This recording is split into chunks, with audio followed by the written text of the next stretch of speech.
Assalamualaikum warahmatullahi wabarakatuh. Perkenalkan, nama saya Faisal dari jurusan Sistem Informasi dari Fakultas Teknik Universitas Trunojoyo Madura. Nah, di sini saya akan menjelaskan proposal skripsi saya yang ditugaskan oleh mata kuliah Metodologi Penelitian yang dipimpin oleh Pak Wahyudi. Mungkin saya akan menjelaskan lebih lanjutnya masalah proposal skripsi saya. Judulnya di sini saya tentang online kolaboratif dan partisipatif learning berbasis Scrum.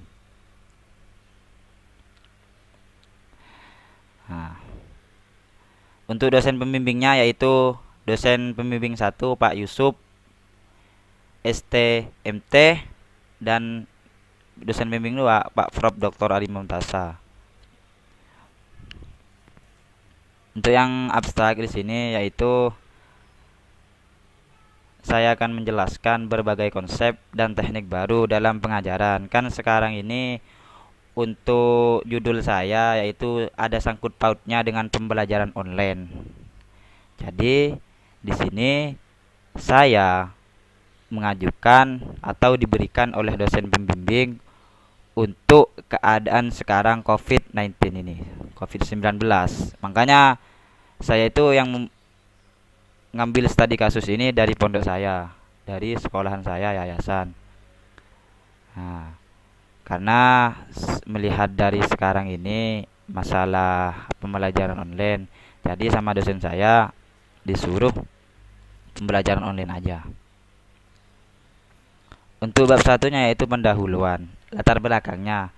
Pada saat ini perkembangan teknologi informasi begitu cepat. Dengan adanya teknologi informasi menyebabkan proses penyebaran dan pertukaran informasi saling membagi ilmu dapat dilakukan dengan cepat secara global tanpa adanya batasan waktu. Jadi di sini saya membuat e-learning ini, e-learning pembelajaran online ini. Jadi ketika terjadi kayak sekarang ini kuliah online ataupun sekolah online, jadi dari manfaat e-learning ini sangat bagus buat yayasan saya. Karena apa? Ya karena teman-teman itu biarpun libur pondok maupun libur sekolah bisa belajar online. Itu. Sistem e-learning ini punya saya ini berbasis web. Untuk perumusan masalah berdasarkan latar belakang yang telah dipaparkan tadi saya di atas, yaitu yang pertama bagaimana perancangan desain dan alur sistem. Untuk selanjutnya yaitu yang kedua bagaimana mengimplementasikan aplikasi e-learning berbasis website. Yang ketiga bagaimana menggunakan Scrum. Yang selanjutnya itu ada tujuan dan manfaat. Tujuan di sini yaitu ada 4. Yang pertama mengembangkan online kolaboratif. Yang kedua mengembangkan konseptual model OCPL. Yang ketiga mengevaluasi dan mengembangkan Scrum. Yang keempat, tujuan dari penelitian ini membangun sebuah sistem pembelajaran yang simpel dan membantu proses guru dan dalam mengajar. Di sini yaitu ada manfaat. Yang pertama itu ada manfaat teoritis, yang kedua ada manfaat praktis, ada dua di sini. Manfaat teoritis yaitu dalam perancangan ini adalah memberikan kontribusi dalam mengembangkan keilmuan di bidang e-learning berbasis web. Manfaat praktis yaitu ada dua, yang itu mempercepat proses kegiatan belajar mengajar. Yang B, mengurangi biaya operasional. Selanjutnya yaitu ada batasan masalah. Batasan masalah di sini yaitu peneliti learning ini dapat berjalan sesuai dengan tujuan awal, maka batas sebagai berikut, yaitu aplikasi yang dibuat berbasis web. Studi kasusnya di Yayasan Pondok Pesantren Nurul Amanah. Yang ketiga, aplikasi ini melakukan pengelolaan create update atau disebut dengan CRUD serta dinamis. Memasuki bab kedua. Bab 2. Di sini yang pertama ada tinjauan pustaka. Ada landasan teori yang pertama, landasan teori learning. Sini istilah learning yaitu mengandung pengertian yang sangat luas sehingga banyak pakar yang menguraikan definisi learning dari berbagai sudut pandang learning. Di sini learning yaitu teknologi elektronik yang banyak digunakan. yang menggunakan internet, intranet, tape video atau audio, penyiaran melalui satelit, televisi interaktif. Yang ketiga ada karakteristik, manfaat dan fungsi e-learning. Karakteristik e-learning yaitu karakteristik e-learning tersebut bersifat jaringan yang membuatnya mampu untuk dapat memperbaiki dengan secara cepat. Manfaat e-learning yaitu ada manfaat e-learning pada pesantren yang amanah sebagai berikut: ada efisien biaya, ada fleksibel, ada belajar mandiri. Nah, di sini efisien biaya yaitu administrasi penyelenggaraan yang sangat minim dan tidak perlu mengeluarkan biaya yang sangat banyak. Yang fleksibel yaitu memberikan fleksibilitas dalam memilih waktu serta tempat untuk dapat masuk perjalanan. Belajar mandiri di sini yaitu teman-teman di sini bisa belajar mandiri, bisa belajar yaitu bisa mengupload atau ingin nambah ilmu bisa mempelajari yang telah diupload. Untuk selanjutnya yaitu ada fungsi e-learning. Setidaknya fungsi e-learning itu yang saya ketahui yaitu ada 3. Ada yang pertama ada suplemen atau tambahan, yang kedua ada komplement pelengkap, atau 3 ada substitusi pengganti. Suplemen di sini yaitu berfungsi sebagai apabila peserta didik mempunyai kebebasan memilih apakah akan memanfaatkan materi yang dikasihkan oleh guru atau yang sudah di-upload oleh guru di dalam e-learning. Ini tergantung oleh si murid mau belajar tambahan atau tidak, seperti itu. Yang kedua ada komplement pelengkap. Nah, di mana pelengkap ini berfungsi sebagai apabila materi e-learning diprogramkan untuk melengkapi materi pembelajaran yang diterima siswa di dalam kelas sebagai komplement, berarti materi. Yang ketiga yaitu ada substitusi. Substitusi ini yaitu pengganti. Tujuan dari e-learning sebagai pengganti kelas konvensional adalah agar peserta didik dapat secara fleksibel mengelola kegiatan sekolah sesuai dengan waktu dan aktivitas sehari-hari, seperti itu. Nah, di sini saya akan menjelaskan SEKUM atau di sini yaitu metodenya. SEKUM di sini yaitu singkatannya Stable Content Object References Model. Adalah standar yang dikembangkan oleh Advanced Distributed Learning atau ADL yang kemudian disupport oleh United States Creators of Difference atau USSD sebagai sebuah standar e-learning sejak dikembangkan mulai tahun 2000-an, seperti itu. Nah, e-learning SEKUM di sini yaitu adalah standar pendistribusian paket e-learning yang dapat digunakan untuk menampung berbagai spesifikasi dan standar untuk konten e-learning berbasis web. Untuk tujuannya dari SEKUM adalah sebuah upaya untuk mulai menyeragamkan pengembangan sistem e-learning berbasis teknologi web yang disebut dengan LMS atau Learning Management System. Seperti itu. SEKUM menggunakan pendekatan objek oriented dan memandang bahwa setiap learning objek atau konten objek sebagai sekumpulan objek pada dapat disatukan untuk membangun sebuah sistem lebih besar. Nah, di sini ada penelitian sebelumnya yaitu yang pertama ada tentang implementasi scalable content object model dalam learning management system studi kasus pada Akmi Batu Raja. Yang kedua ada penelitian yang berjudul mengembangkan e-learning sebagai media pembelajaran mata pelajaran komputer dan jaringan dasar KJD. Yang ketiga yaitu ada yang berjudul implementasi lab dashboard dalam pengembangan bisnis intelijen pada learning STIMK Muhammadiyah, seperti itu. Untuk yang keempat yaitu di sini peneliti sebelumnya pembelajaran berbasis web e-learning MA Darussalam Jombang. Yang kelima yaitu ada e-learning yang terintegrasi enterprise resource planning pondok pesantren tipe D menggunakan service oriented arsitektur. Yang keenam yaitu di sini pada jurnal sebelumnya kerangka kerja e-learning yang dipersonalisasi menyatakan bahwa gaya belajar yang disukai. Yang selanjutnya yang ketujuh yaitu yang berjudul e-learning dan dampaknya pada pengajaran dan pembelajaran di era global. Yang kedelapan yaitu ada peran e-learning, kelebihan atau kekurangan adopsi dalam pendidikan tinggi. Yang kesembilan yaitu penelitian sebelumnya mengevaluasi platform e-learning melalui sertifikasi SEKUM. Yang ke-10 yaitu ada aktivitas desain e-learning dan variabel yang mempengaruhi sekolah umum Thailand.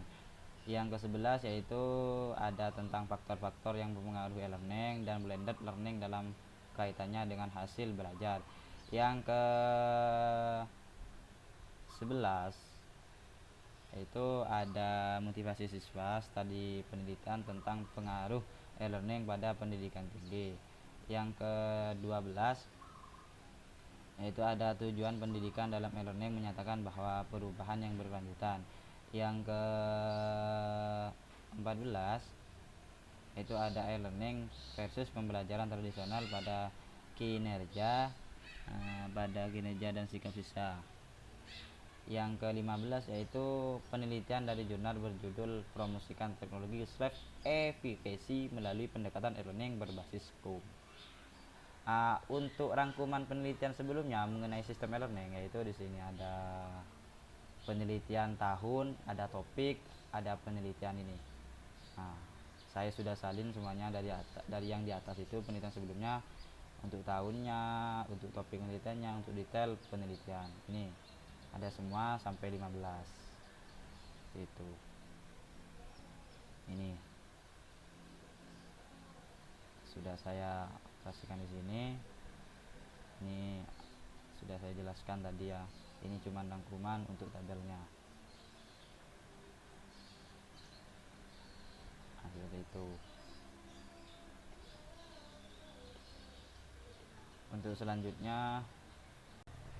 Untuk selanjutnya yaitu kita langsung ke bab 3 ya. Bab 1 dan bab 2 sudah saya jelaskan. Sekarang kita masuk ke bab 3 yaitu perancangan sistem. Dimana di sini perancangan sistemnya itu yang pertama ada analisis. Analisis sini yang digunakan pada pengembangan dan kolaboratif and participative learning SKOM. Studi kasusnya di pesantren Nurul Amanah. Yang selanjutnya ada gambaran umum objek penelitian. E-learning merupakan pembelajaran yang menggunakan media komputer yang tersambung ke dalam jaringan internet di mana setiap murid berupaya memperoleh bahan belajar. Jadi di sini nanti yang diupload oleh guru, semua murid itu bisa kreatif untuk belajar biarpun di rumah kesepian atau tidak ada kerjaan. Untuk selanjutnya yaitu analisis kebutuhan perancangan sistem, di mana di sini ada kebutuhan sistem yang digunakan pada penerapan SKOM pada sistem e-learning, yaitu yang pertama ada analisis pengguna. Analisis pengguna di sini yaitu pada penerapan SKOM terdapat ada berapa bagian, ada 6. Yang pertama yaitu ada siswa. Siswa di sini dapat mendownload mata pelajaran. Sedangkan guru di sini bertugas untuk memberi materi secara online. Yang selanjutnya ada admin. Admin di sini bertugas untuk menginput data dan menghapus data dalam pembelajaran online. Yang keempat yaitu ada ahli-ahli di sini melakukan verifikasi materi, tugas, kuis, UTS dan UAS. Yang selanjutnya ada orang tua. Orang tua di sini dapat melihat, memantau kegiatan murid atau anaknya dengan gurunya serta penilaian yang telah diupload oleh guru. Jadi di sini orang tua nanti bisa mengetahui anaknya pintar ataupun bodoh, seperti itu. Yang keenam ada masyarakat. Masyarakat di sini tidak dapat melakukan login karena masyarakat di sini cuma bisa melihat. Seperti hanya web dipajang itu hanya bisa melihat, oh seperti ini. Yang untuk selanjutnya yaitu ada analisis kebutuhan sistem. Di sini yang pertama ada perangkat keras. Perangkat keras yang digunakan adalah yang pertama ada sistem operasi, yang kedua ada prosesor. Prosesornya yaitu di sini ada Intel Celeron atau kecepatannya 160 GHz, RAM-nya 4 GB. Jadi di sini kan saya itu buat program, jadi harus stabil lah. Bisa, kalau program itu minimal kalau menurut saya di jurusan saya itu apalagi ngoding itu harus 4 GB, harddisknya 500 GB. Perangkat lunak yang digunakan adalah yaitu ada Exam dan Sublime, ada browser. Exam ini untuk database-nya, Sublime ini untuk codingannya, browser ini untuk melihatnya. Seperti itu teman-teman.